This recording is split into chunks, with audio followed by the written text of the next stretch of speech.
ya tidak ada manusia yang selalu muda, selalu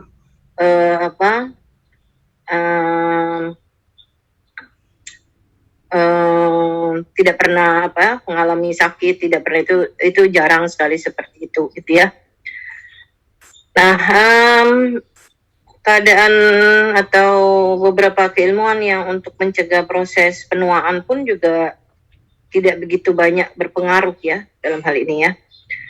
Jadi dia menua itu satu proses di mana jaringan di sini itu mempunyai kemampuan untuk memperbaiki dan mengganti diri itu ya, serta untuk mempertahankan strukturnya itu berkurang dan makin lama akhirnya menghilang ya. Kalau ditanya itu bagaimana, ya sama aja sebenarnya kalau seperti baterai gitu ya. Baterai itu punya umur ya.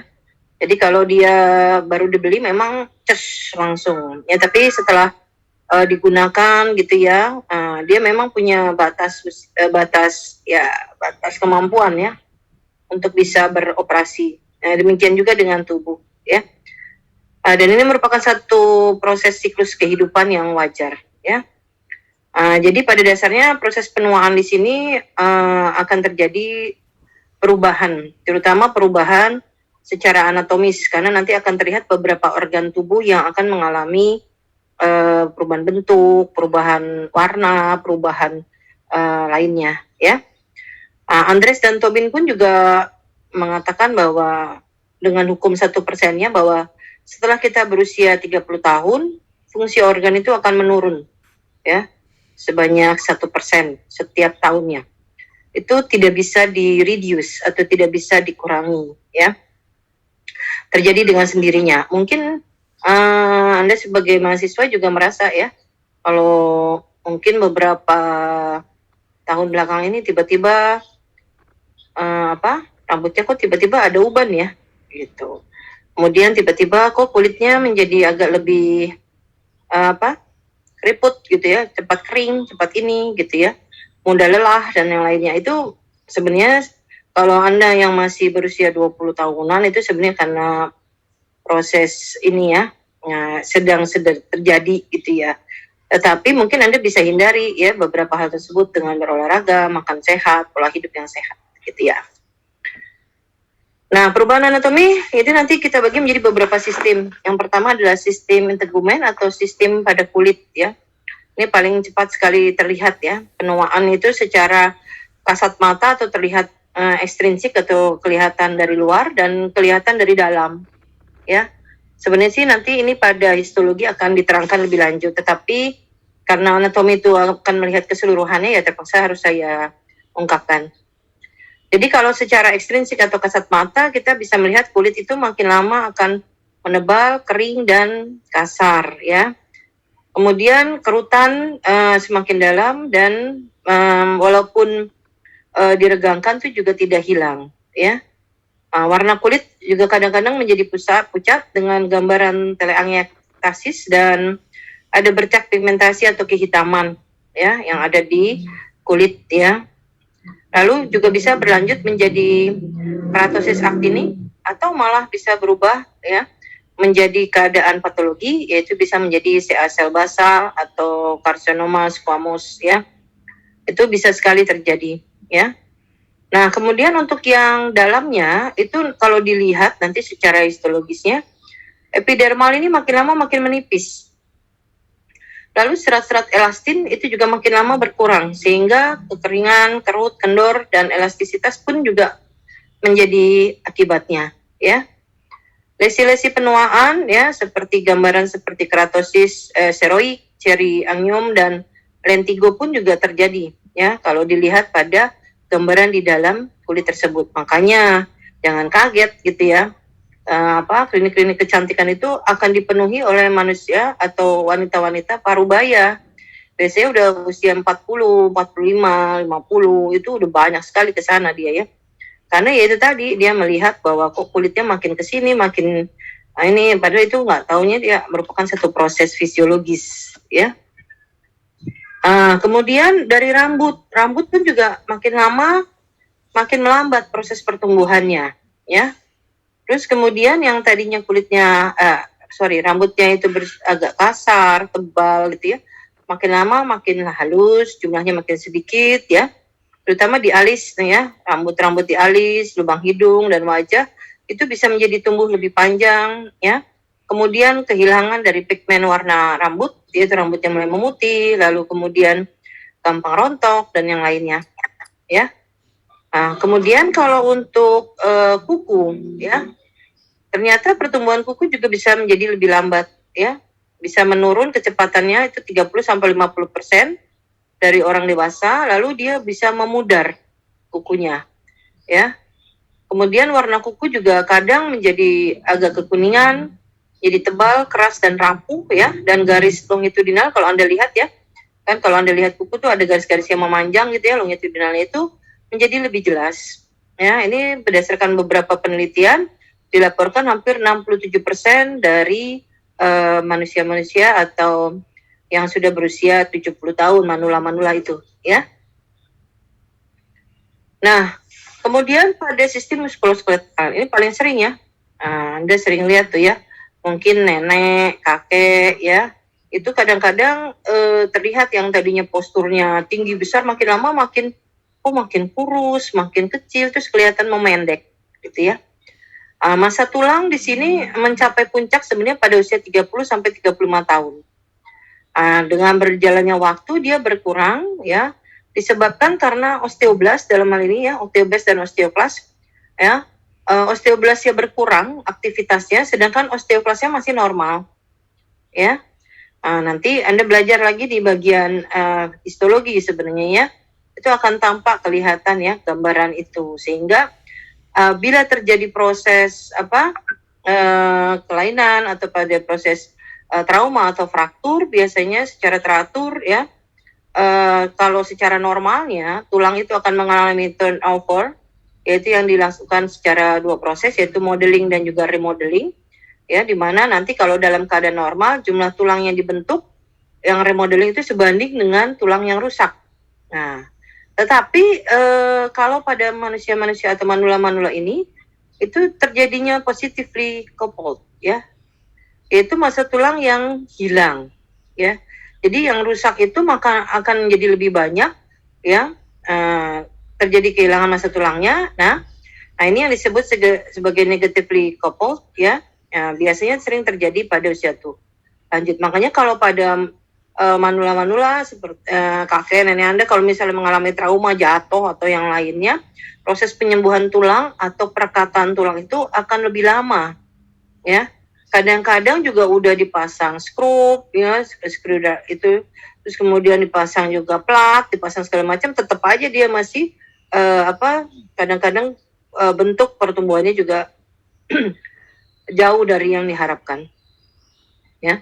Jadi dengan bertambahnya usia itu akan terjadi penurunan massa tulang secara linier. Nah ini disebabkan ya, kenapa turnover pada tulang itu sehingga tulang itu menjadi lebih porus itu lebih rapuh gitu ya. Nah pengurangannya akan terlihat pada wanita ya. Kehilangan tulang di sini ya, kalau nanti Anda akan lihat ya, itu pada menopause ya, terutama ya, itu dia akan berkurang kurang lebih itu 0,5-1% per tahun dari berat tulang pada wanita pasca menopause. Dan pada pria di atas 80 tahun biasanya itu akan mengenai pada bagian tulang yang kita sebut trabecula ya, dibandingkan dengan bagian korteksnya ya. Nanti selama kehidupan laki-laki itu makin akan berkurang perlahan-perlahan tuh 20-30%, tapi kalau pada wanita akan lebih lagi sekitar 30-40% ya. Itulah makanya kenapa kalau pada wanita-wanita itu perlunya ya minum susu kalsium tinggi atau beberapa preparat atau beberapa vitamin yang mengandung kalsium yang cukup tinggi. Kenapa? Karena kadang-kadang pengeluaran kalsium itu bersamaan dengan ini sebenarnya proses menstruasi. Nah kadang kalau lagi menstruasi itu ya, mungkin yang para wanita pernah merasakan ya, itu kadang-kadang untuk makan, minum itu males gitu ya. Nah terus kemudian apalagi minum susu, karena kadang-kadang berpikiran nanti tambah gemuk lah, inilah, itulah gitu ya. Jadi itulah yang mengakibatkan kenapa proses penurunan massa tulang itu lebih cepat terjadi pada wanita. Ditambah lagi wanita itu hamil, melahirkan, nah itu pada waktu hamil aja hampir sekitar 30% kalsium di dalam tubuh itu akan diserap oleh anaknya, ya. Makanya itu tuh ya, bayi itu sebenarnya merupakan parasit ya, parasit yang sangat ditunggu orang ya, beda dengan parasit seperti cacing, virus atau yang lainnya ya. Tapi dia merupakan parasit yang merupakan jadi bagian dari si wanita tersebut. Makanya walaupun diambil sebagian tubuhnya pun ya, itu tidak menjadi masalah gitu ya. Oke, kemudian nah ini. Lalu perubahan anatomi lainnya pada sistem muskuloskeletal ya, selain tadi massa tulang itu pada jaringan sendi. Biasanya sinovial sendinya itu mengalami perubahan. Ya, tidak rata gitu, permukaan sendinya menjadi lebih celah ya, mempunyai celah ya. Lekukan di permukaan tulang rawan juga akan menjadi lebih dalam ya. Kemudian terjadi erosi pada tulang rawan yang hialinnya, sehingga kadang bisa terjadi pembentukan kista di subkondral ya. Mungkin itu yang sering sekali Anda sering dengar, kelainan-kelainan seperti ganglion atau yang lainnya itu bisa terjadi seperti itu ya. Terus ligamen dan jaringan periartikular pun akan mengalami proses degenerasi. Nah, semua inilah yang menyebabkan penurunan fungsi sendi ya. Elastisitas dan mobilisitas ya itu perlahan-lahan hilang, sehingga kadang kaku, sulit untuk berjalan, bergerak gitu ya. Nah, itu mungkin bisa kamu perhatikan, kamu lihat ya pada keluarga Anda yang sudah mengalami proses penuaan di sini ya. Jadi kalau udah sama jalan sama ibu, bapakmu gitu ya, itu jangan buru-buru, jangan diseret-seret gitu ya, nenekmu suruh jalan cepet. Ya, namanya juga orang udah sendinya juga udah sengklek gitu ya, udah mulai menurun gitu ya. Jadi harus dipahami hal tersebut gitu ya. Nah, perubahan yang jelas lagi pada otot. Ya. Pada otot di sini terjadi kurangnya massa otot. Ya, dia terutama pada serabut otot yang tipe kedua. Nah, ini disebabkan karena atrofi dan kehilangan serabut ototnya. Ya, kadang-kadang karena nyeri sendi tersebut ya, para manula ini menjadi malas ya untuk jalan, untuk ini ya, karena timbul rasa nyeri, sehingga itulah yang mengakibatkan jika otot tidak mengalami proses pergerakan, kita tidak berjalan, dia akan mengalami kemunduran. Nah, salah satunya ini yang terjadi ya. Perubahan inilah yang nanti akan menyebabkan laju metabolik basal dan laju konsumsi oksigen secara maksimal itu berkurang ya. Otot menjadi mudah lelah ya, lalu kontraksinya menjadi melambat ya. Selain penurunan massa otot juga akan dijumpai berkurangnya antara rasio otot dengan jaringan lemak ya. Nanti Anda bisa lihat di situ ya, pada beberapa pasien manula ya, kadang-kadang makanya kalau misalnya ngelihat kakek atau nenek itu, kok tadinya badannya besar, tegap gitu, makin lama kesini kok makin kurus, makin ini ya. Tapi kalau dilihat nanti orang nggak ada diabetesnya kok, nggak ada misalnya kencing manis nggak ada, hipertensi juga nggak ada, dalam keadaan sehat ya. Tapi itu terjadi gitu ya, makin lama makin menurun. Itulah makanya ya perlunya latihan, perlunya asupan gizi yang cukup pada pasien-pasien geriatrik ini ya. Nah, pada sistem kardiovaskuler ternyata kita bisa melihat pada jantung. Elastisitas dari dinding aorta juga akan menurun dengan bertambahnya usia. Ya, di sini ukuran atau kaliber dari aorta pun juga akan kadang-kadang bertambah, ya, menjadi misalnya lebih besar atau yang lainnya, ya. Nah, perubahan ini biasanya terjadi akibat adanya perubahan di bagian lapisan dinding di bagian medianya, ya, di bagian aorta, ya, dan bukan merupakan akibat dari intima. Kalau perubahan intima itu jadinya aterosklerosis, itu penyakit, tetapi kalau ini terjadi pada tunika medianya, itu akan menjadi semakin menipis ya kadang-kadang. Perubahan aorta ini menjadi sebab apa yang disebut sebagai isolated aortic incompetence ya. dan terdengar seperti bising kalau nanti ya, karena aorta ini kan nanti dia yang akan menyalurkan darah ke seluruh sistem tubuh ya.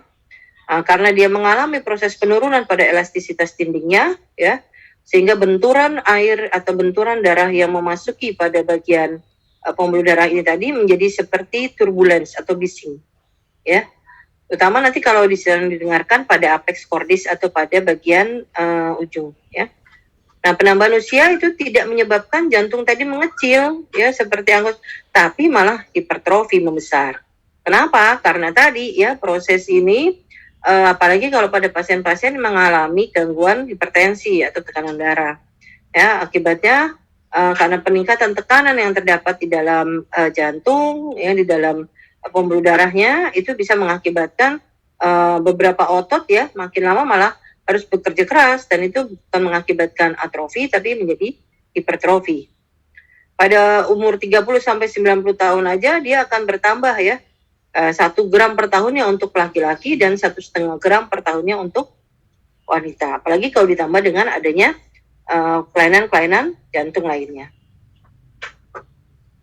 Nah, perubahan anatomi lainnya yang pada jantung itu adalah pada daun dan cincin katup aorta. Di sini biasanya akan terjadi perubahan terutama dari berkurangnya jumlah inti sel ya, dari jaringan fibrosa stroma katup ya. Lalu nanti ada penumpukan lipid di beberapa bagian dari jantung sendiri, terjadi proses degenerasi kolagen dan kalsifikasi jaringan fibrosa, terutama di katupnya. Katup yang menjadi kaku inilah yang mengakibatkan terjadinya bising sistolik, ejeksi pada usia lanjut ya. Nah, ukuran katup pun kadang pada beberapa manula itu juga tampak bertambah. Nah, pada orang muda biasanya katup atrioventrikular itu biasanya lebih luas dari katup semilunar ya. Atrioventrikular itu contohnya pada katup yang membatasi antara atrium dan ventricle ya. Nah, seperti mitral, tricuspid gitu ya. Sedangkan yang semilunar seperti pada katup-katup pada aorta maupun pulmonar. Dengan bertambahnya usia tadi, penambahan sirkumferensia katup atau ukuran katup itu menjadi terutama aorta ya paling cepat ya. Sehingga pada usia lanjut itu kadang-kadang ukurannya itu bisa menyamai katup mitral ya. Padahal harusnya katup aorta kan lebih kecil ya, tapi karena itu tadi ya. Nah, ini juga bisa mengakibatkan penebalan dari katup mitral tadi dan aorta ya. Nah, ini bisa mengakibatkan degenerasi jaringan kolagen, pengecilan ukuran, penimbunan lemak, dan kalsifikasi juga ya. Kalsifikasi biasanya sering terjadi pada anulus di katup mitral. Nah, ini sering ditemukan pada wanita kalsifikasi ini ya. Nah, perubahan pada katup aorta juga bisa terjadi ya pada daun ataupun cincin katupnya ya. Biasanya kekakuan dan terdengar bunyi pada systolic ejeksi, yaitu kalau pada kalsifikasi ya, itu yang sering Anda tadi perhatikan kok lebih banyaknya di bagian sebelah ventricle sebelah kiri ya, karena kerja jantung pada ventricle sebelah kiri itu akan jauh lebih berat, akibat dia harus memompa darah ke seluruh tubuh. Oleh sebab itu biasanya kelainan atau proses penuaan pun bisa terjadi lebih cepat pada ventricle kiri. Lalu pada pembuluh darah ya, terutama di otak ya, yang mensuplai darah itu kan arteri karotis interna dan arteri vertebralis. Mudah-mudahan masih ingat ya. Ya kalau mau diingat, biasanya sih dicuekin kan ya kalau anatomi itu. Lalu pembentukan plak aterom juga biasanya sering dijumpai ya, terutama di percabangan bifokarsio, khususnya pada pangkal arteri karotis interna ya. Lalu kemudian ada juga pada peredaran darah sirkulus wilisi. Biasanya terganggu karena plak aterom ini tadi ya. Arteri yang kecil tadi mengalami perubahan ateromatos ya, atau terjadi fibrosa pada tunika medianya, terjadi proses hialinisasi dan juga kalsifikasi ya. Berat otak yang hanya 2% dari berat badan tetapi mengkonsumsi hampir 20% oksigen ya. Di sini ya makin menua, di mana pada aliran darah serebral pada orang dewasa itu lebih kurang 50 cc ya per gram per menit ya. Pada usia lanjut itu menurun ya menjadi 30 cc 100 gram per menit ya. Jadi kadang-kadang inilah yang juga mengakibatkan ya terjadinya beberapa gangguan atau serangan stroke ya pada manula ya. Karena yaitu tadi aliran darahnya yang bisa menurun, sedangkan kebutuhannya masih tetap seperti itu, ya masih 20% dari total kebutuhan oksigen. Nah, makanya disuplainya itu yang bisa menjadi masalah ya. Nah, kemudian perubahan degeneratif yang mempengaruhi fungsi sistem vertebrobasiler ya. Misalnya pada degenerasi diskus vertebralis ya, di mana kadar air di sini biasanya sangat menurun, fibrokartilago bisa meningkat, dan bisa terjadi perubahan pada mukopolisakarida ya. Akibat diskus tadi menonjol ya, dia biasa akan mendorong ya pada beberapa vertebra, yaitu pada ligamentum intervertebra ya yang ada di bagian tulang belakang di korpus vertebranya. Nah, di bagian perios tadi yang akan terdorong yang tadi mengalami bukan klasifikasi tapi kalsifikasi, ini salah ya, kalsifikasi ini ya, mengalami kalsifikasi ya akhirnya dan membentuk osteofit. Nah, inilah yang dikenal dengan nama spondylosis cervicalis. Itu sering sekali terjadi ya karena perubahan degeneratif tadi. Jadi lebih menyerangnya di sini pada tulang dan antar sendi ya, karena kadar yang menurun dan fibrokartilago yang meningkat, juga pada proses mukopolisakaridanya. Diskus intervertebralis secara total pun itu merupakan 25% dari seluruh kolumna vertebralis ya. Nah, sehingga degenerasi diskus tadi bisa mengakibatkan pengurangan dari tinggi pada usia lanjut ya. Ya. Jadi diskus intervertebralis ini merupakan sendi ya, antar sendi yang terdapat antara tulang servikal, torakal dengan lumbal dengan sakrum ya. Itu 25%-nya yang mengalami degenerasi. Akibatnya kenapa? Makin lama makin kok tadinya tinggi besar, makin lama makin kurus, makin kecil gitu ya. Kadang-kadang kalau Anda perhatikan juga ya, nenek kakek Anda itu makin lama kadang lebih sering membungkuk. Jadi lordosisnya itu makin ya, lordosis, kifosis ya malah sorry ya.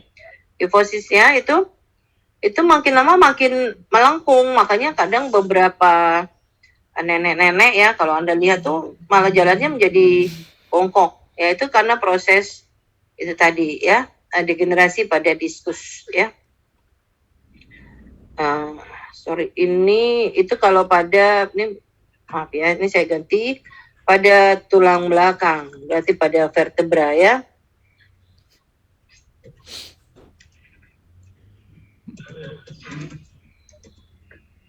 Atau vertebra.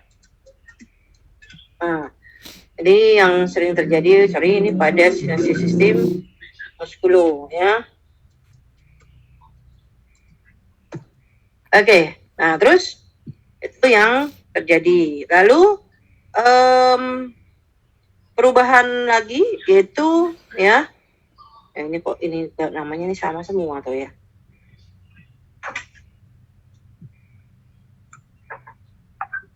Ini muskulo ya.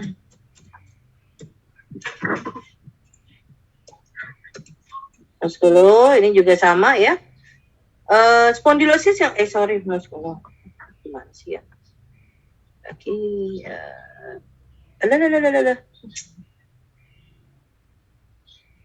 muskulo.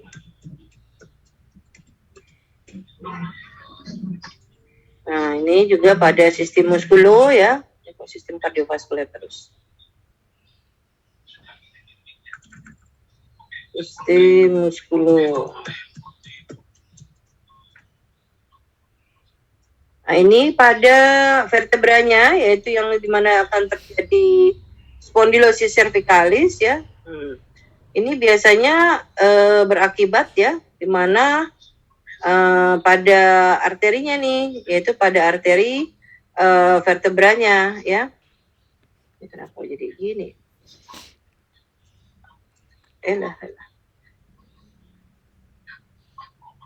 Gitu ya.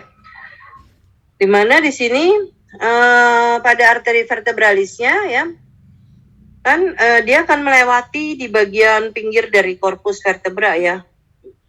Nah itu osteofit itu akan terjadi di sepanjang pinggiran dari korpus vertebra, terutama pada posisi tertentu, bahkan bisa mengakibatkan oklusi. Oklusi itu kayak apa ya, penyumbatan gitulah pada pembuluh darah arteri ini.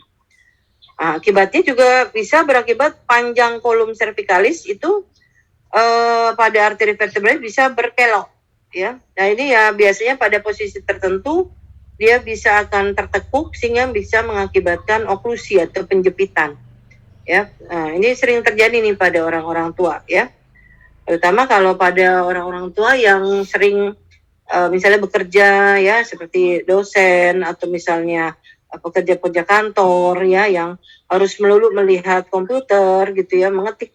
Itu dalam posisi tertentu kan kepalanya harus posisinya seperti itu gitu ya, tidak digerakkan. Nah itu dalam posisi itulah yang bisa mengakibatkan kalau pada proses penuaan, nah itu bisa mengalami tadi nih ya, penjepitan atau oklusi pada pembuluh darah, terutama pada bagian yang melewati dari korpus vertebranya.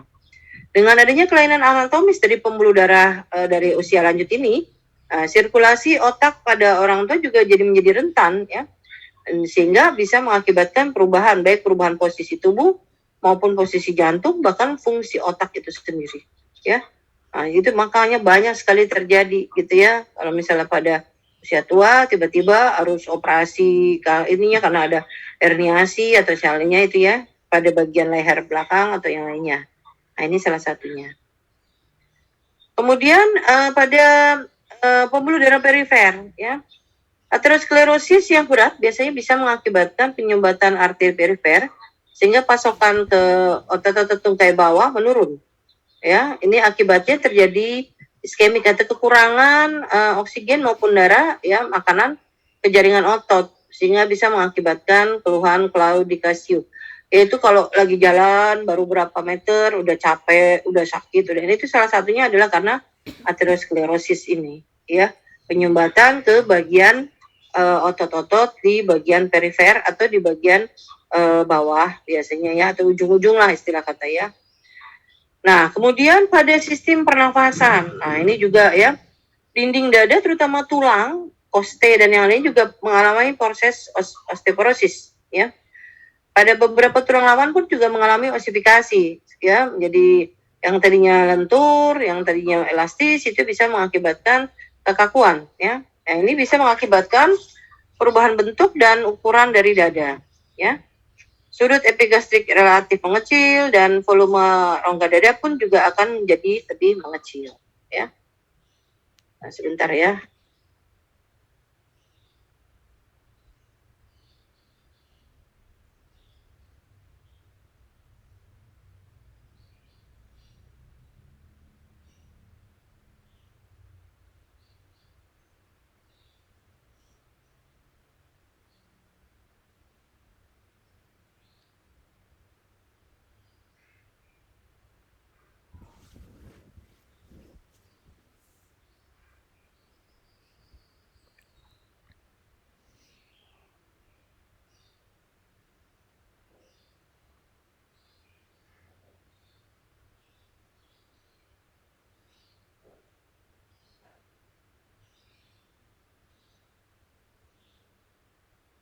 Ya.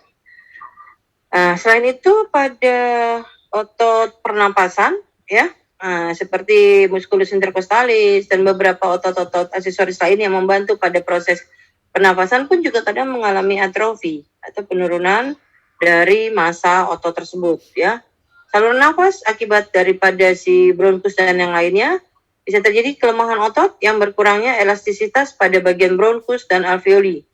Jadi juga jangan kaget kalau misalnya ada orang tua yang mungkin sebelumnya tidak mengalami asma gitu ya, tapi setelah proses penuaan dan lain bisa timbul ya, karena elastisitas dari bronkus dan alveoli juga akan mengakibatkan lumen bronkus menjadi lebih mengecil.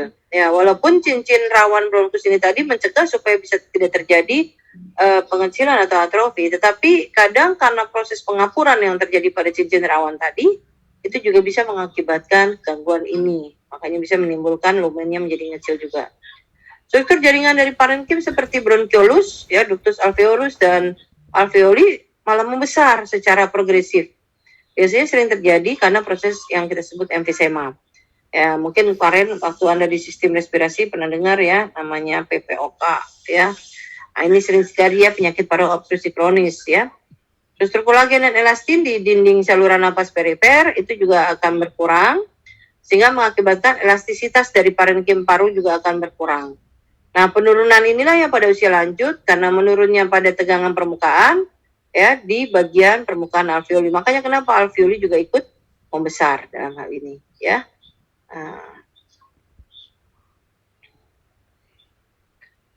Kemudian itu tadi pada respirasi ya.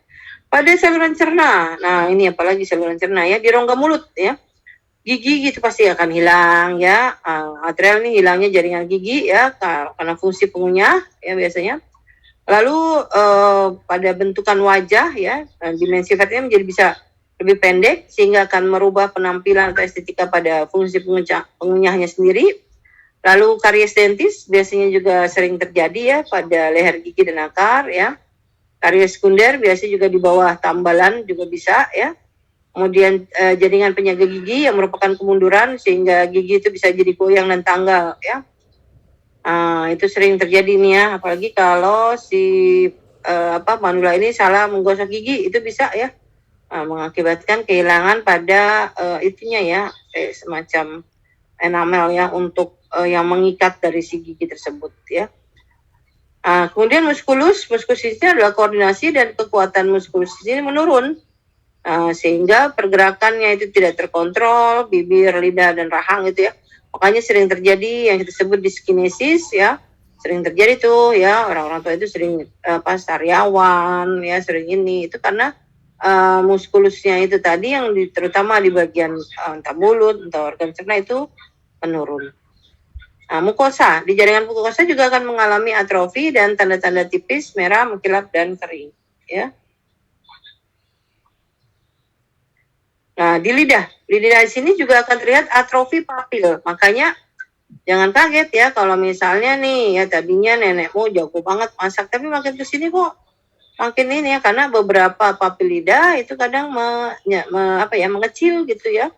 Lalu terjadinya fisura. Kalau Anda lihat tuh kadang-kadang kayak kayak retakan-retakan di lidah gitu ya, fisura. Nah, itu sehubungan dengan ini biasanya akan terjadi perubahan persepsi. Nah, makanya kadang-kadang orang tua itu sering ngeluh gitu ya. Yang dirasa kok cuman rasanya pahit doang, ada rasa asin doang. Itu karena beberapa papil lidah yang untuk pada proses pengecapan manis ya, asam dan lain itu udah jauh menurun atau mengalami proses atrofi. Lalu dimensi lidah sendiri akan lebih membesar akibat kehilangan sebagian besar gigi. Lidah nanti akan bersentuhan dengan pipi waktu mengunyah, menelan, dan berbicara. Ya, makanya kan sering lihat ya kalau nenek-nenek lagi ngunyah gitu atau lagi nyirih gitu lah istilah kata ya. Kemudian pada glandula salivarius ya atau kelenjar liur itu terjadi degenerasi yang mengakibatkan sekresi dan viskositas salivanya menurun ya. Jadi degenerasi kelenjar liur. Lalu, nah ini sendi temporomandibular ya, TMJ, yaitu yang ada di antara rahang atas dan rahang bawah tuh yang di dekat dengan telinga tuh ya. Di sini terjadi perubahan sendinya. Nah, ini mulai terjadi pada usia 30 sampai 50 ya. Di mana di sini mengalami proses degenerasi sehingga kadang-kadang menjadi melemahnya pada otot pengunyah. Ya, sehingga kadang sukar membuka secara lebar ya. Ini karena TMJ-nya mengalami gangguan. Itu dari sononya juga ya. Makanya kenapa kalau pada geriatrik ya, semakin tua udah usia 75 itu makanannya itu ya adalah makanan-makanan cair ya. makanan-makanan cair itu seperti susu atau misalnya bubur atau yang lainnya gitu ya, yang tidak memerlukan si pasien ini tadi untuk membuka dengan lebar ya, karena memang dari sononya ya. Jadi kemudian juga ada TMJ joint sound. Jadi kadang-kadang kalau bunyi klak-klik gitu ya di ujung belakang situ ya. Nah, kemudian di tulang rahang pada os maksila dan mandibula terdapat distorsi dan alveolar ya, crash sampai setinggi 1 cm, terutama pada rahang tanpa gigi atau setelah pencabutan ya.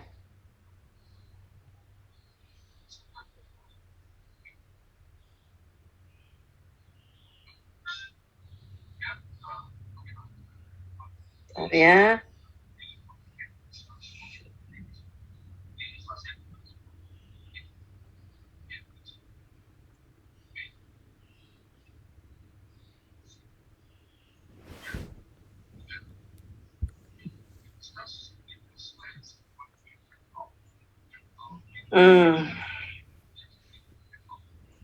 Oke, terus ini bentar.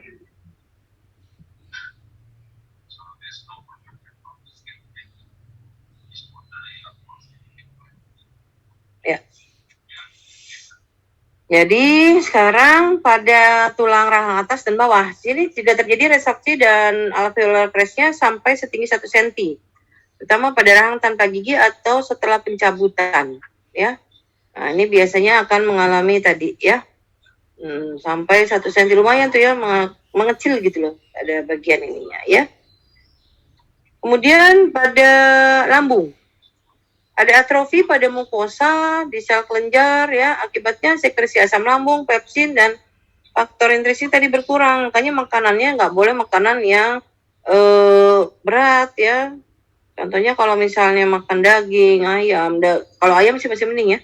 Kambing, sapi segala macam itu kan seratnya cukup banyak, mengakibatkan sekresi asam lambung pun nanti akan jadi malah meningkat ya. Pepsin pun juga harus banyak meningkat ya. Nah, di sini yang mengakibatkan kadang beberapa pasien itu malah itu menjadi kadang terasa begah, terasa nggak nyaman perutnya, lambungnya, apalagi setelah makan makanan yang mengandung serat tinggi, yaitu contohnya seperti pada daging sapi atau daging kambing. Nah, ukuran lambung sendiri kalau pada lansia itu bisa menjadi lebih kecil, ya, karena proses atrofi tadi, ya, sehingga makanan pun juga akan berkurang, ya, proses pengubahan protein menjadi pepton pun juga bisa menjadi terganggu karena sekresi asam lambung tadi ya. Rasa lapar pun juga akan berkurang ya. Nah, makanya itu kalau misalnya semakin tua laparnya itu makin terus menjadi suspek, kemungkinan ke arah diabetes kah dia atau yang lainnya ya. Nah, absorpsi dari kobalamin di sini ya, sehingga konsentrasi kobalamin bisa lebih rendah ya. Lalu kemudian usus halus untuk intestinum tenue. Karena mukosanya mengalami atrofi, luas permukaan pun juga akan berkurang jumlah filinya, sehingga penurunan pada proses absorpsi juga. Di daerah duodenum sendiri, enzim yang dihasilkan di pankreas dan empedu juga akan, atau vesika vilea juga akan menurun, sehingga metabolisme karbohidrat, protein, dan lemak ya tidak sebaik waktu masih muda, gitu ya. Nah, inilah yang menyebabkan gangguan yang disebut sebagai maldigesti atau malabsorpsi, ya. Jadi jangan kaget, jadi ya pada orang-orang tua itu sering mengalami, walaupun kelihatannya dia makan, tapi kok badannya makin lama makin menurun beratnya, ya. Pankreas, nah pankreas di sini akan menghasilkan enzim amilase, tripsin, lipase. Itu ternyata juga menurun, ya, karena akibatnya kapasitas metabolisme karbohidrat protein pun juga menurun. Pada lansia juga sering terjadi pankreatitis. Ini biasanya karena ada batu empedu, ya.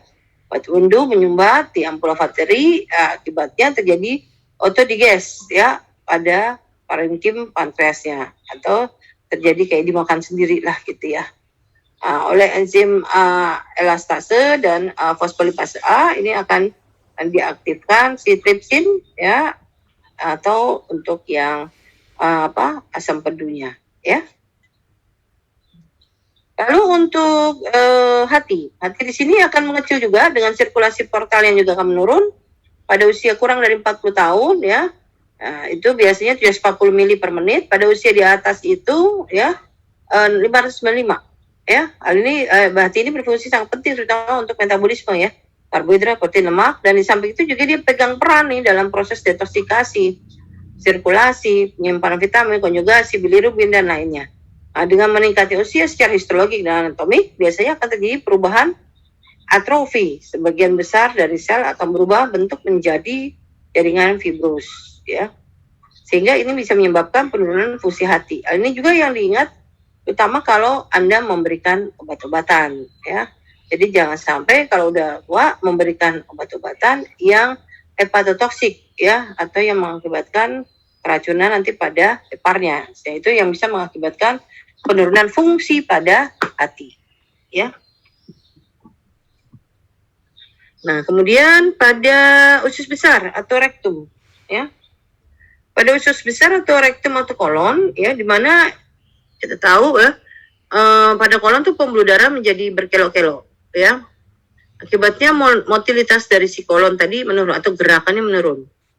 Akibatnya absorpsi air dan elektrolit makin meningkat, feses menjadi lebih keras. Ini ya sering terjadi pada usia tua, juga sekarang terjadi karena konstipasi, ya, mengalami konstipasi atau sulit buang air besar. Oleh itu, sebab itulah makanya konsumsi buah, sayur, dan lain-lain itu penting sekali.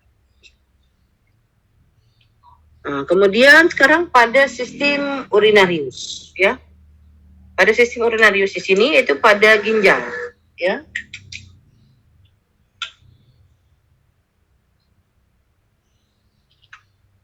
Setelah dia usia 30 tahun, ya, sebenarnya kemampuan ginjal itu mulai menurun.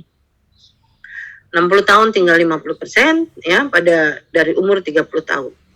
Ini karena populasi dari nefronnya tadi, ya, dan ketidakmampuan untuk beregenerasi, ya. Dengan menurunnya jumlah populasi dari nefron akan terjadi penurunan kadar renin yang akan mengakibatkan hipertensi, ya. Nah, terjadinya penebalan membran basalis pada kapsul Bowman itu juga akan mengganggu permeabilitas, degeneratif tubulus, perubahan vaskular, ya, sampai hialinisasi dari arteriol dan hiperplasi, ya, hiperplasi intima arteri. Ini yang bisa mengakibatkan disfungsi endotel yang berlanjut pada pembentukan berbagai sitokin. Akibatnya terjadi reabsorpsi natrium di tubulus ginjal. Efisiensi ginjal sendiri dalam proses membuang sisa ini itu juga menurun, ya, terganggu, ya. Karena menurunnya massa dari si ginjal dan fungsinya. Kita lihat aja nefronnya itu aja, ini nefron, ya, nefron. Nefron ini 50%, ya. Aliran ginjal, aliran darah ginjal juga berkurang 50%, ya. Tingkat filtrasi glomerulus dan kapasitas ekskresi menurun, ya. Jadi hampir semuanya, ya.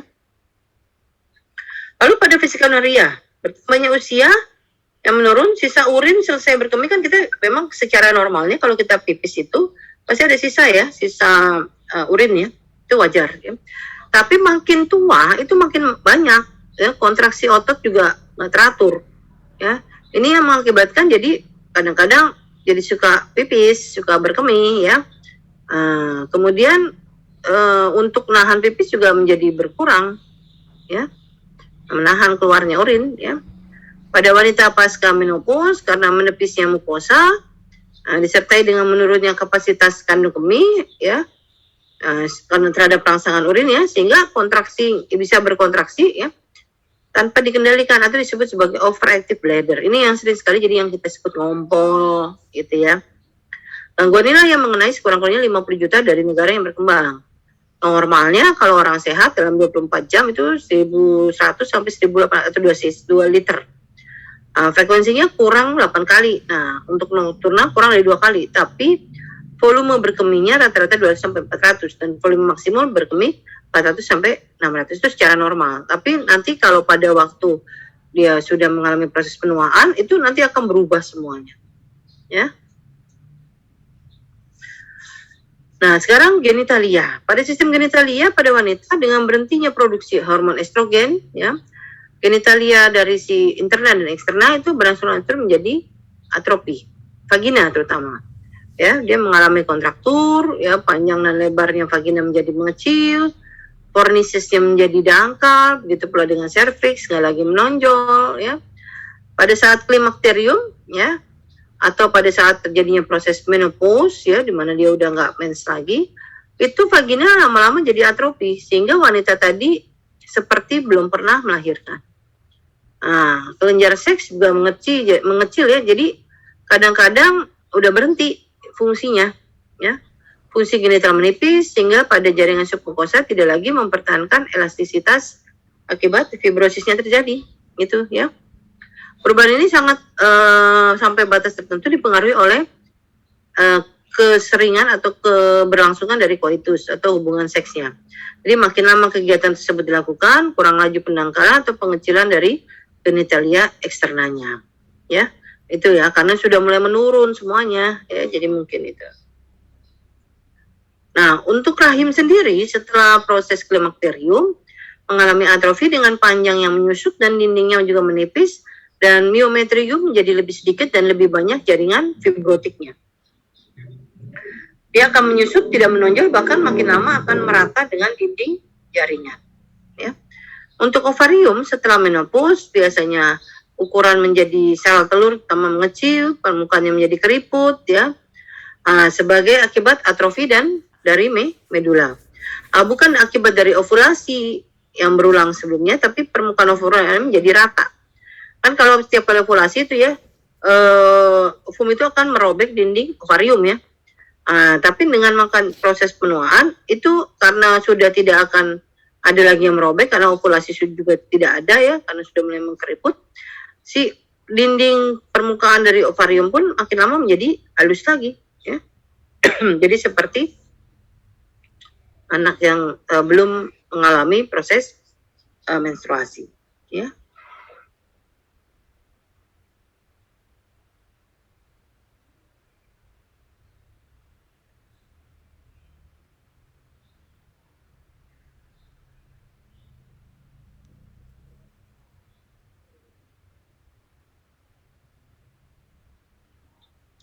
Nah, secara umum perubahan dari genitalia interna dan eksterna ini dipengaruhi oleh fungsi ovariumnya sendiri, ya. Jadi kadang-kadang, ya, akibat fungsi ovarium, ya, berhenti, umumnya terjadi proses atrofi, inaktivitas daripada organ pertumbuhan dan hormon estrogen pun juga menjadi menurun. Lanjut, pada mamai. Pada mamai juga akan mengalami satu proses ini ya, menyusut dan menjadi datar, kecuali pada wanita yang gemuk ya.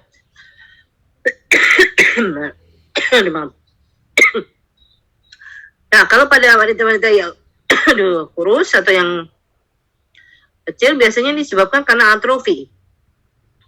Atrofi terutama pada kelenjar payudaranya. Ya. Nah, kelenjar pituitari anterior pun yang mempengaruhi dua fungsi ini pada kelenjar tiroid dan adrenal itu menjadi keras dan mengakibatkan bentuk tubuh serupa akromegali ringan, ya. Bahu menjadi gemuk, garis pinggang menjadi menghilang, kandang timbul pertumbuhan rambut di wajah, ketiak pubisnya mengurang. Oleh karena dia dipengaruhi oleh kelenjar adrenal dan bukan kelenjar ovarium lagi, ya. Rambut kepala juga makin lama makin menipis. Kenaikan berat badan sering terjadi pada klimakterium ini, ya, pada waktu masa sudah mengalami proses menopause, ya. Lalu pada pria, pada pria itu bisa terjadi pada prostat ya. Sering mengalami proses pembesaran. Ya. Biasanya ini karena proses efek mekanik akibat pembesaran lobus medius. Kok medius? Ya, karena medius itu yang kadang-kadang sering kan dilewati oleh nanti ya, saluran uretra. Ya. Jadi dia karena bolak-balik dilewati, akibatnya jadi proses bisa pembesaran. Di samping itu bisa terjadi efek dinamik dari otot polosnya yang merupakan hampir 40% dari komponen itu. Komponen kelenjar kapsul dan leher dari kantong kemih. Ya. Timbulnya nodul mikroskopik ini terlihat pada usia 25-30.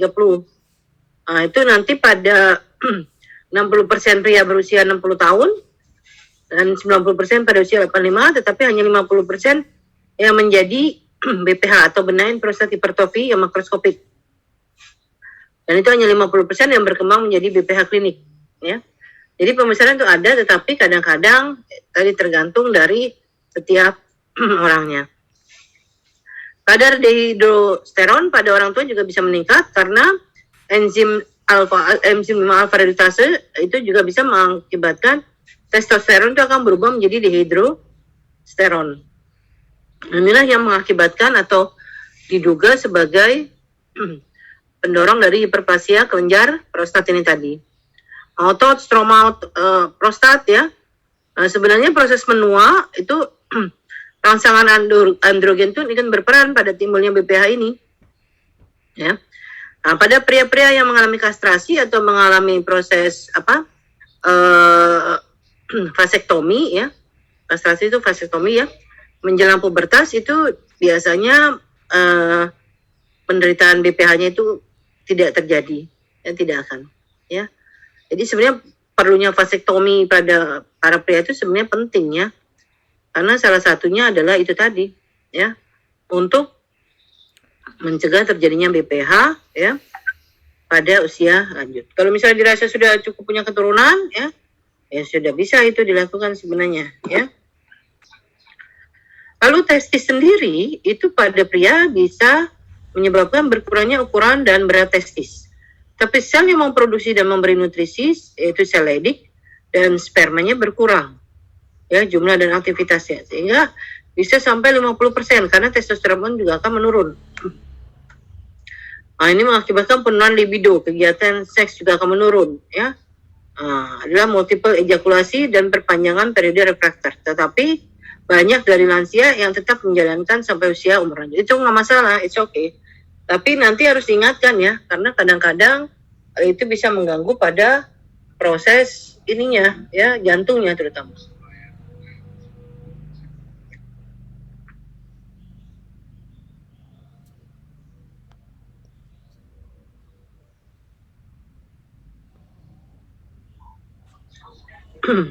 Ya, ini kemudian termasuk selanjutnya yaitu pada sistem imun. Nah, terutama untuk kelenjar timus, ya, glandula timus ini memang pada usia pubertas dia sudah akan mengalami proses pengecilan. Di usia 40-50 tahun, ya, itu tinggal 5-10% saja. Jadi timus itu merupakan kelenjar endokrin, ya, tempat diferensiasi dari sel limfosit T-nya itu, ya, dan evolusinya itu ditandai dengan infiltrasi dari jaringan dan lemak, ya. Sentrum germinativum jumlahnya berkurang, bisa menjadi fibrotik, kalsifikasi, dan akibatnya timus itu tadi, ya, untuk proses mendewasakan sel T-nya juga berkurang, ya. Lalu limpa sendiri juga nggak ada perubahan yang morfologisnya, tapi kemampuan berproliferasi dan terjadinya sedikit pembesaran daripada limpa. Nah, sedangkan pada otak sendiri, yaitu kurang lebih sekitar 350 gram pada saat kelahiran, nanti dia akan bisa meningkat sampai 1375, lalu pada usia dewasa 20 tahun, ya, biasanya, lalu 45-50 tahun berkurang, kurang lebih 11%, ya, dan berat volume otak berkurang 5-10%, selama usia rentang antara 20 sampai 90 tahun. Otak mengandung 100 million sel, ya, jadi banyak sekali neuron yang menyalurkan impuls listrik dan susunan saraf pusat pada penuaan, ya. Neuron cepat mengirim signal pada beribu-ribu sel dengan kecepatan 200 mili, ya. Nah, sedangkan pada orang tua, sulcus pada permukaan otak, itu akan melebar.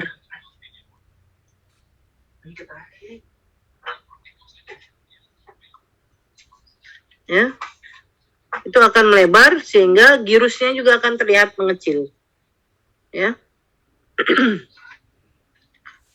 Nah, pada orang muda, ya, rasio antara substansia grisea dengan substansia alba, ya, itu 1:28. Tapi kalau pada orang tua dia akan menurun, 1:13 ya.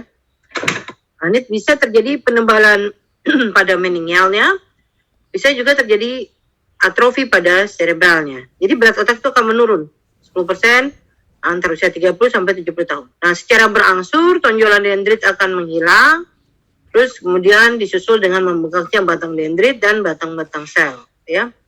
Nah, itulah makanya kenapa untuk menghindarinya atrofi yang berlebihan ini ya, atau kita perlu berpikir terus ya, jangan tidur ya. Lagi kuliah ya, dosennya nyebelin, dosennya nggak enak, tidur gitu ya. Nggak usah didengerin, nggak usah ini gitu ya. Pas ujian jelek, yang disalahin soalnya, yang disalahin dosennya gitu kan ya. Nah, itu gampang, itu mahasiswa sering kayak begitu, memudahkan segala hal ya, membenarkan dirinya sendiri ya. Nah, bagi manusia-manusia yang seperti ini nih ya, itu mungkin usianya juga nggak akan nyampe tua nanti ya, karena otaknya juga makin keriput ya, karena kebanyakan tidurnya, nggak mau mikir ya. Jadi berpikir itu tuh harus belajar. Kita tuh belajar itu nggak ada batasan usia gitu ya. Selama bisa belajar lah gitu, jangan leyeh-leyeh, jangan nyantai-nyantai. Nah, kalau dosennya jahat, dosennya salah gitu ya. Kalau misalnya dosennya kepo gitu, salah ya, dosennya cuek, salah. Apa yang benar sama mahasiswa itu ya? Selanjutnya perubahan degeneratif ya, itu meningkat pada individu lebih dari 60 tahun sehingga bisa mengakibatkan gangguan persepsi, analisis, integrasi ya, input sensor juga bisa menurun ya, gangguan kesadaran sensorik juga bisa menurun ya, tampilan sensorik motor untuk menghasilkan ketepatan itu juga bisa menghambat ya.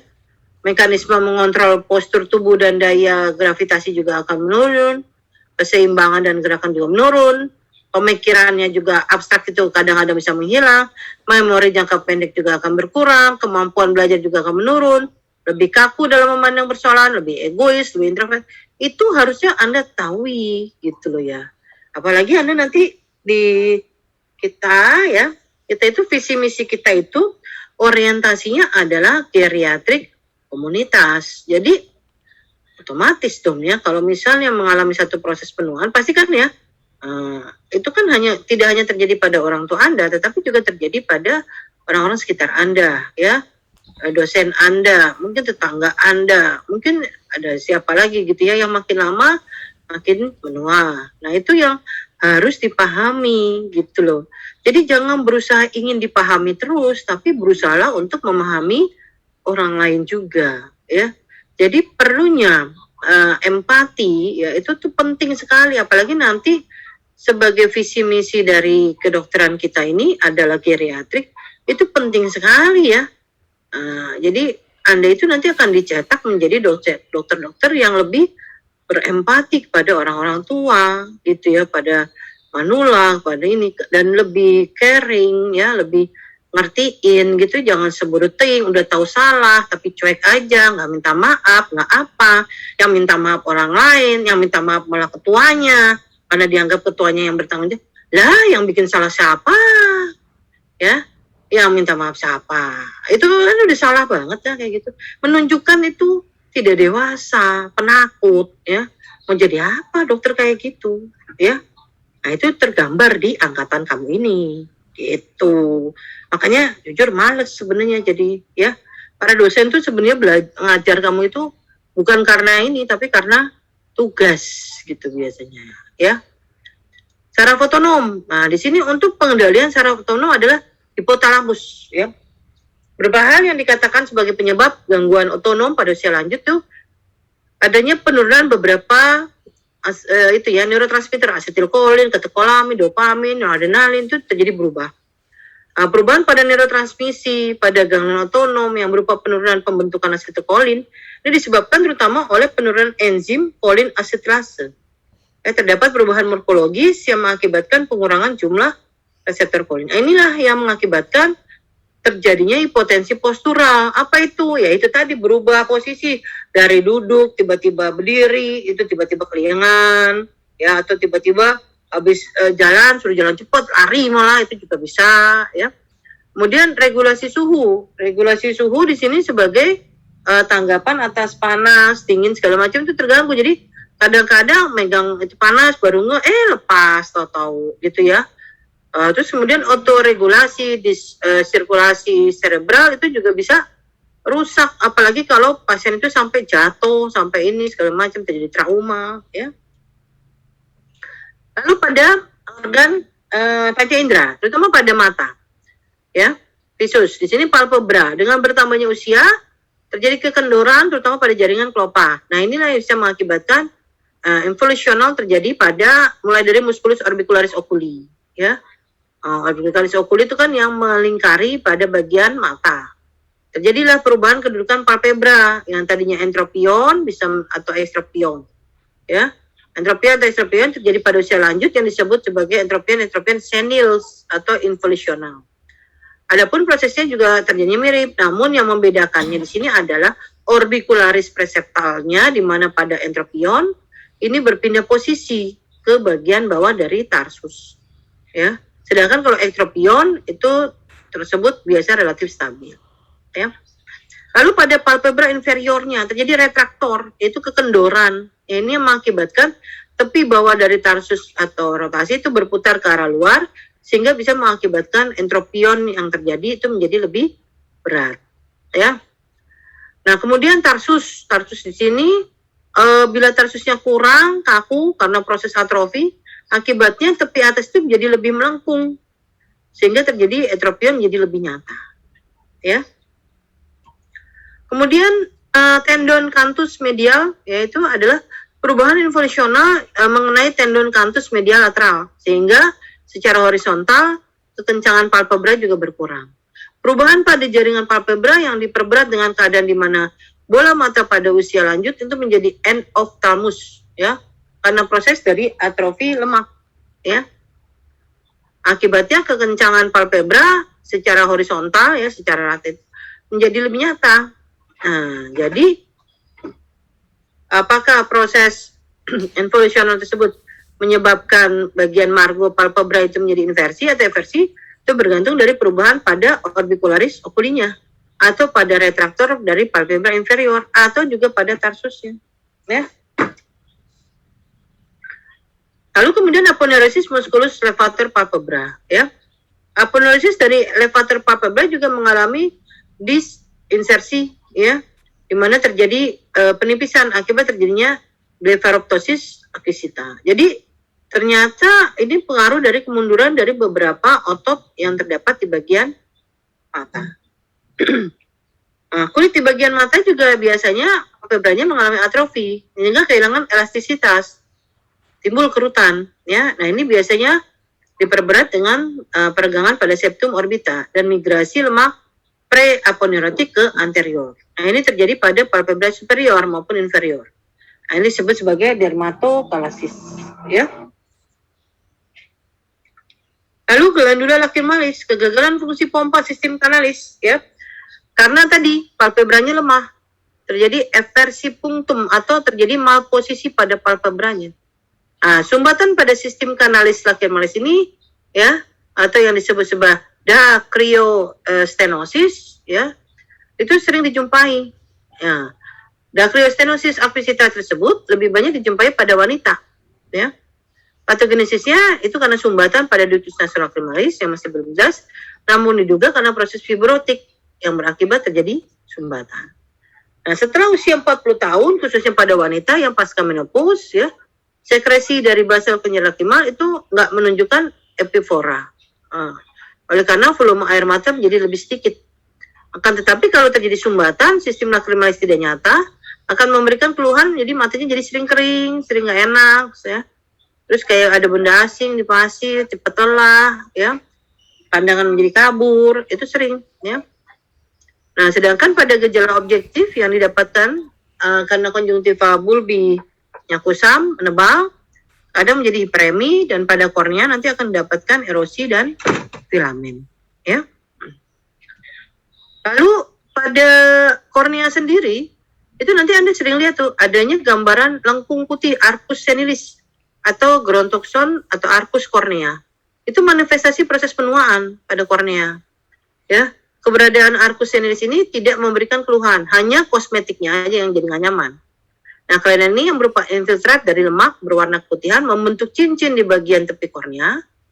Nanti mula-mula timbul di bagian inferior, kemudian diikuti dengan di bagian superior, berlangsung luas, akibatnya membentuk annulus senilis ini. Nah, jadi penyebabnya karena peningkatan kolesterol dan low density lipoprotein, ya. Nah, bahan yang membentuk cincin tersebut, ya, ini terdiri dari ester kolesterol, dan gliserid, ya. Arcus senilis sendiri mulai dijumpai pada usia 40 sampai 60 tahun, ya. Tapi biasanya 80 tahun ke atas, ya, dan biasanya, ya, itu sering terjadi terutama pada laki-laki terlebih dahulu. Kalau pada, ya. Nah, tadi berbeda kan? Kalau pada wanita, ya, nah, itu yang biasanya sering terjadi ini tadi, ya. Oke, lanjut pada muskulus siliar, ya. Pertamanya usia bentuk, ya, itu mengalami perubahan. Pada masa kanak-kanak, muskulus terjadi cenderung jadi datar. Namun dengan bertambahnya usia, ya, serabut dan otot jaringan itu bertambah sehingga muskulus tadi menjadi lebih tebal, terutama di interiornya. Nah, ini berlanjut lebih tebal, ya, lebih kurang pada usia 40 tahun. Setelah terjadi proses degenerasi, di mana muskulus tersebut mengalami proses atrofi, hialisasi, lalu tampak tuh jaringan ikat, ya. Nah, tampak pula butiran lemak. Nah, dengan bertambahnya usia, terjadi penurunan amplitude atau akomodasi dengan manifestasi klinik yaitu presbiom, ya.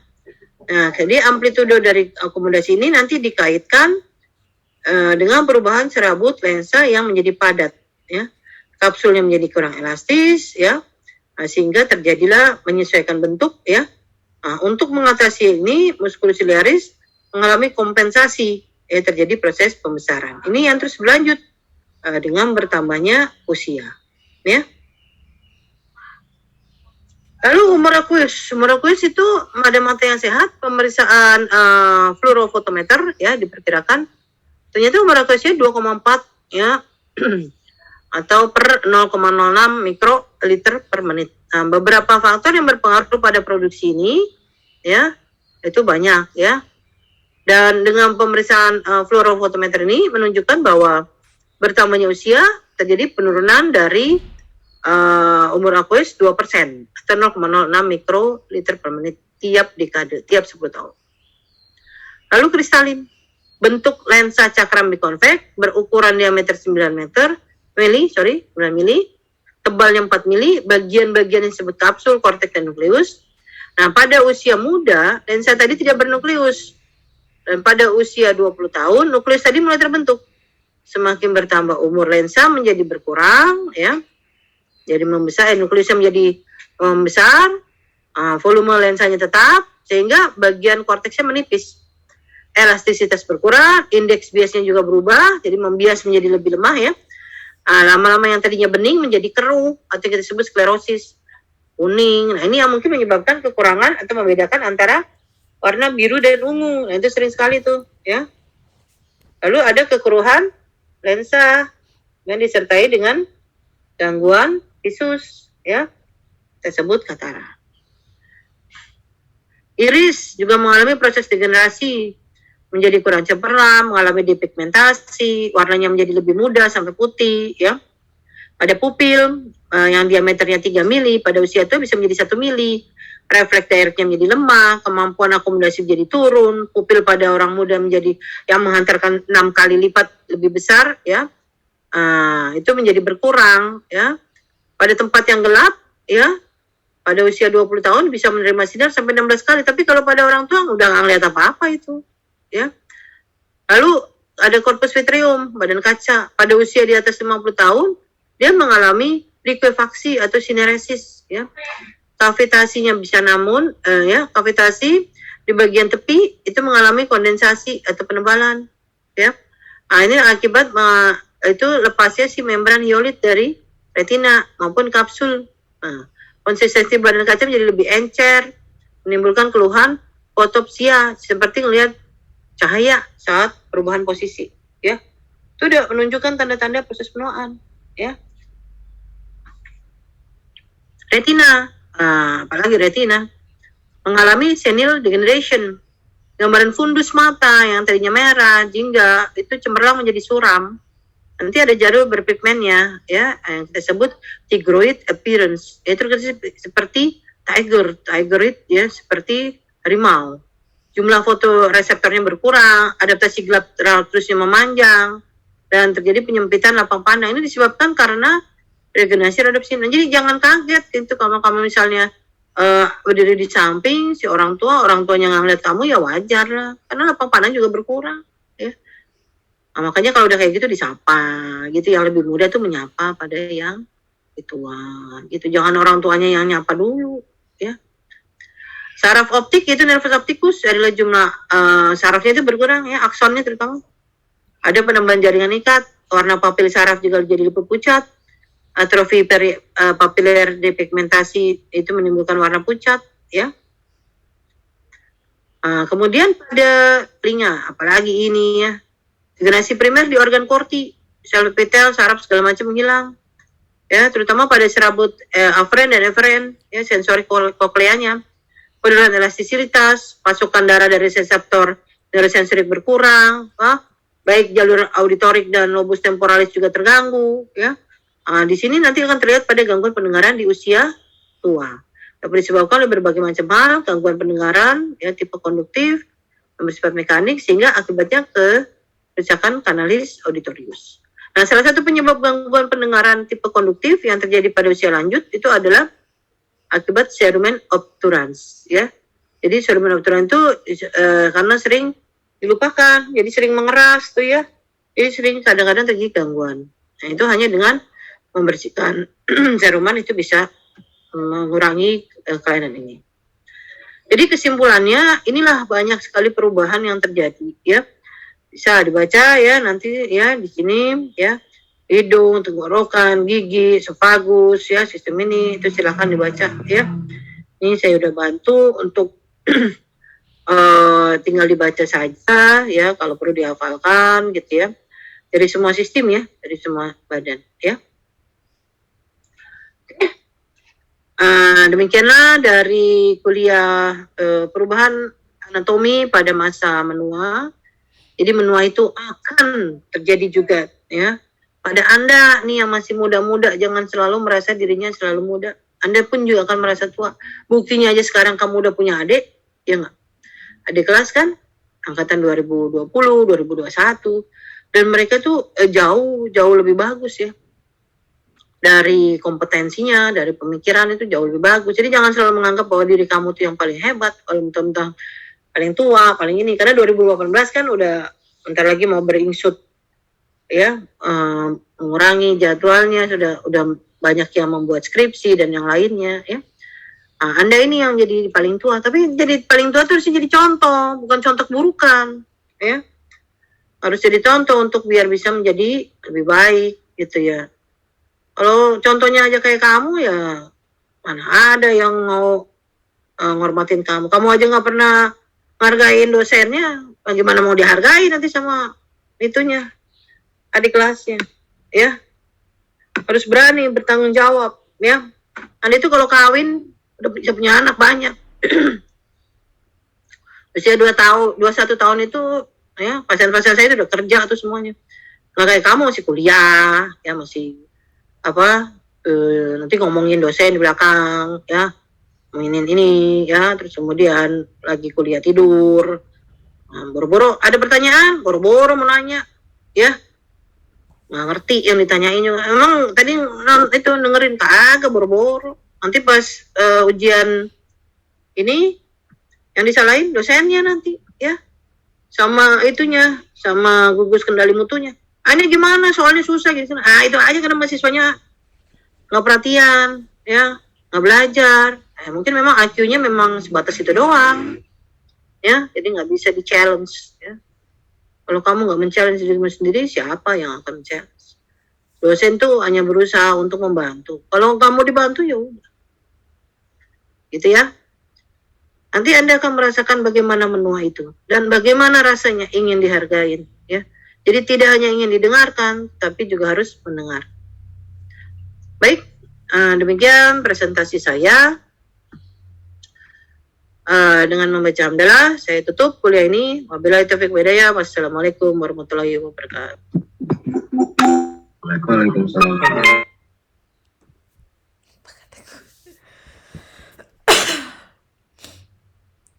Kebuka pertanyaan apa kata gue?